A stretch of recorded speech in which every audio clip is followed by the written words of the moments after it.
Assalamualaikum warahmatullahi wabarakatuh. Kembali lagi dengan kami di program Jeddah Jendela Dakwah An-Nawawi. Kali ini kami akan membahas perihal cadar. Nah, di masyarakat kita ada juga yang bertanya-tanya sebenarnya hukum cadar ini bagaimana sih? Wajib, sunnah, atau makruh, atau bagaimana? Sebab ada beberapa atau segelintir orang yang mengatakan bahwa cadar ini kurang baik, kurang elok karena tidak menunjukkan rasa kecintaan kita kepada Indonesia. Sebab cadar bukanlah budaya Indonesia. Ada yang beralasan seperti itu.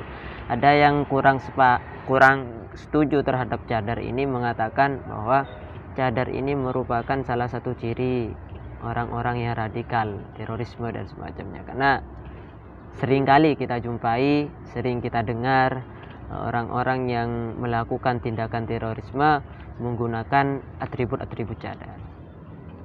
Padahal tidak semua yang bercadar itu teroris, kan, seperti itu.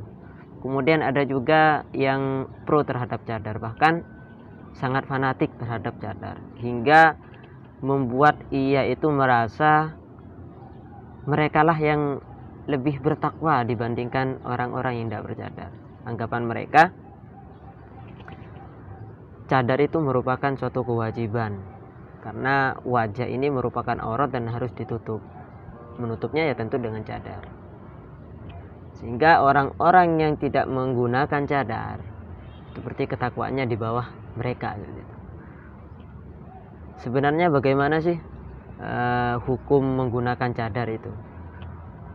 Apakah memang wajah ini merupakan salah satu dari aurat sehingga harus ditutup atau bukan? Ternyata ulama 4 madhab, mulai dari Imam Hanafi, Imam Hambali, kemudian Imam Abu Hanifah dan Imam Syafi'i, ini berbeda pendapat. Kalau menurut Imam Syafi'i dan Imam Hambali, Imam Ahmad bin Hambal mengatakan aurat seorang wanita di luar sholat itu seluruh tubuh, mulai dari ujung rambut sampai ujung kaki, seluruhnya adalah aurat. Seluruhnya adalah aurat.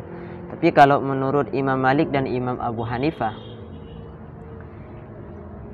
yang dimaksud aurat di luar sholat bagi wanita dinisbatkan pada laki-laki ajnabi, itu mulai dari seluruh tubuh juga, tapi selain wajah dan kedua telapak tangan. Keduanya ini, kedua pendapat ini sama-sama memiliki dalil yang kuat.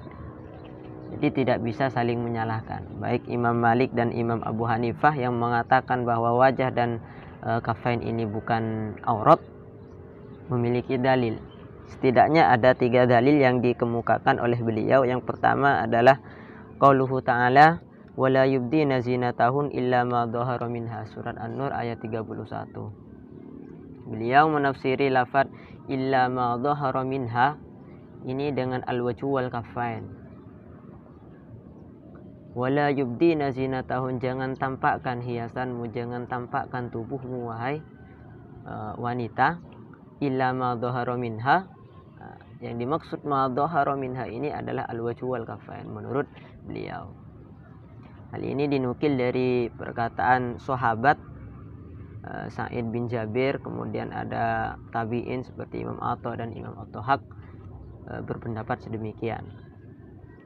Kemudian dalil yang kedua yang digunakan oleh Imam Malik dan Imam Abu Hanifah dalam pernyataannya ada hadis yang diriwayatkan oleh Siti Aisyah tentang Asma binti Abu Bakar. Asma binti Abu Bakar sowan ke Rasulullah menggunakan pakaian-pakaian yang sangat tipis.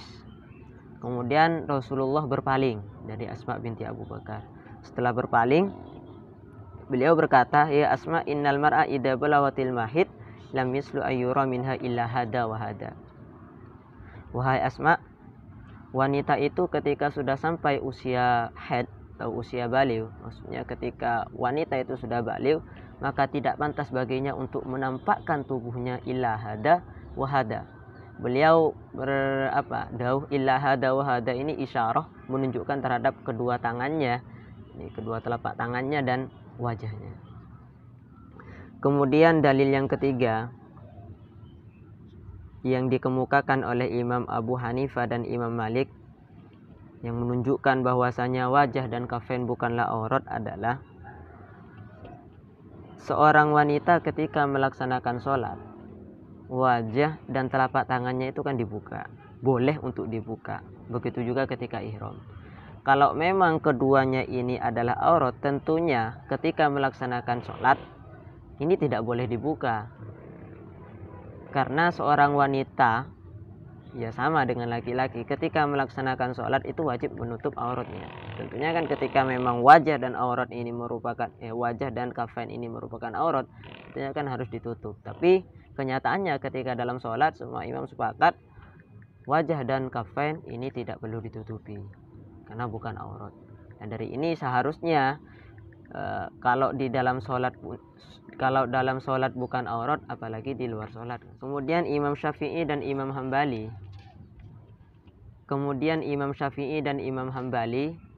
yang menyatakan bahwasanya wajah dan telapak tangan ini bukan aurat juga memiliki dalil yang diambil dari kitab As-Sunnah dan Al-Ma'qul. Yang pertama dari Alkitab, yakni Al-Quran, sama ayatnya, yakni ayat 31 surat An-Nur, wala yubdina zinatahun illa ma dhahara minha. Jangan tampakkan hiasan kalian. Zinatahun, hiasan. Menurut beliau zina itu ada dua, ada zina khalqiyah, ada zina muktasibah. Zina khalqiyah ini salah satunya adalah wajah. Zina khalqiyah itu zina yang hiasan yang memang sudah dianugerahkan oleh Allah Subhanahu wa taala. Bahkan wajah ini bukan hanya termasuk zina khalqiyah, tapi aslul jamal. Salah satu asal sumber kecantikan seorang wanita. Dan masdarul fitnah. Timbulnya fitnah itu biasanya dari wajah. Nah, kemudian yang kedua adalah zina muktasibah. Zina muktasibah itu sesuatu yang digunakan oleh seorang wanita untuk mempercantik dirinya, untuk menghiasi dirinya. Itu namanya zina muktasibah. Seperti bedak dan semacamnya. Kemudian lafadz illa ma dhahara minha menurut Imam Syafi'i dan Imam Ahmad bin Hanbal adalah sesuatu yang ma dhahara biduni qasdin wala amdin. Sesuatu yang tampak biduni qasdin, tanpa ada tujuan dan tanpa ada kesengajaan. Memang tidak sengaja tampak seperti itu. Itu yang dimaksud illa ma dhahara minha. Jadi perbedaannya ada dalam lafadz illa ma dhahara minha. Kalau dari Imam Malik menafsiri wajah dan kafain, kalau Imam Syafi'i dan Imam Hambali ini menafsiri ma dhahara biduni qasdin wala amdin. Kemudian dalil yang kedua diambil dari hadis Nabi. Salah satunya yang diriwayatkan oleh Sayyidina Ali, ya Ali la tudbi'in nadrah an-nadrah fa innama lakal ula wa laysat lakal akhirah. Rasulullah pernah bersabda kepada Sayyidina Ali, jangan ikuti pandanganmu dengan pandangan yang lain. Maksudnya ketika sudah memandang satu kali, sudah tidak usah mandang lagi. Pandangan yang tidak sengaja, nadru al-fuji'ah, itu tidak apa-apa. Fa inna lakal ula, pandangan pertama itu tidak apa-apa, rahmat untukmu. Wa laysat lakal akhirah, tapi untuk pandangan yang kedua itu bukan lagi. Jadi kalau tidak sengaja mandang tidak apa-apa, tapi tidak boleh memandang lagi. Kemudian ada lagi hadis yang diriwayatkan oleh sahabat Jarir bin Abdullah. Beliau pernah bertanya kepada Rasulullah tentang nadrul fuji'ah, tidak sengaja melihat. Maka Rasulullah mengatakan, berpalinglah dari pandangannya. Maksudnya ya jangan melihat lagi ke sana. Palingkan pandanganmu. Kemudian dalil yang ketiga yang dikemukakan oleh Imam Syafi'i dan Imam Hambali adalah secara akal. Beliau mengatakan annal mar'ah la yajuzun nadra ilayha khasyatal fitnah. Wanita itu tidak boleh dipandang ketika memang dikhawatirkan menimbulkan fitnah. Fitnah itu perbuatan dosa. Wal fitnah fil wajhi takunu a'dhama minal fitnah bil qadam wasya'ri wasak. Sementara fitnah yang terdapat di wajah itu lebih agung, lebih besar daripada fitnah yang ditimbulkan oleh telapak kaki, betis dan rambut. Fa idza kanat hurmatun nadri ila sya'ri was-sak bil ittifaq fa hurmatun nadri ila al-wajhi takunu min babi aula. Kalau memang keharuman melihat rambut, kemudian tangan dan rambut, betis dan telapak kaki itu haram secara ittifaq, seharusnya melihat wajah itu juga haram juga, lebih aula ya. Jadi memang di 4 imam ini berbeda pendapat masalah wajah. Ada yang mengatakan aurat, ada yang mengatakan tidak. Jadi tidak perlu berseteru antara yang setuju dengan yang tidak terhadap cadar ini, tidak perlu saling menghujat. Kita hargai hak-hak mereka. Yang mau bercadar monggo, yang bercadar silahkan, tanpa harus merendahkan dan menganggap dirinya lebih suci dari yang tak bercadar. Dan yang tidak bercadar juga silahkan, karena memang sudah ada ulama di kalangan Ahlus Sunnah wal Jamaah, yakni Imam Malik dan Imam Abu Hanifah, yang menyatakan bahwa wajah dan telapak tangan bukanlah aurat. Tapi tidak perlu menghujat atau nyinyir terhadap mereka yang bercadar. Tapi yang perlu digarisbawahi, ulama-ulama yang berpendapat baik Imam Malik dan Imam Abu Hanifah yang mengatakan bahwasanya wajah dan kaffain ini bukan aurat, beliau menyaratkan sekiranya memang tidak ada zina dan fitnah di sana. Jadi ketika membuka wajahnya sekiranya tidak ada zina, tidak ada hiasan. Jadi kalau dandan jangan dandan yang menor ya, sampai tampak. Dan juga tidak mengkhawatirkan ada fitnah. Fitnah itu seperti yang dijelaskan tadi, menimbulkan suatu pekerjaan dosa yang dilakukan oleh orang lain. Misal ketika sampean menampakkan wajahnya, kemudian ada laki-laki lewat lihat, kalau memang nanti mengkhawatirkan adanya fitnah ya jangan, tutupi saja.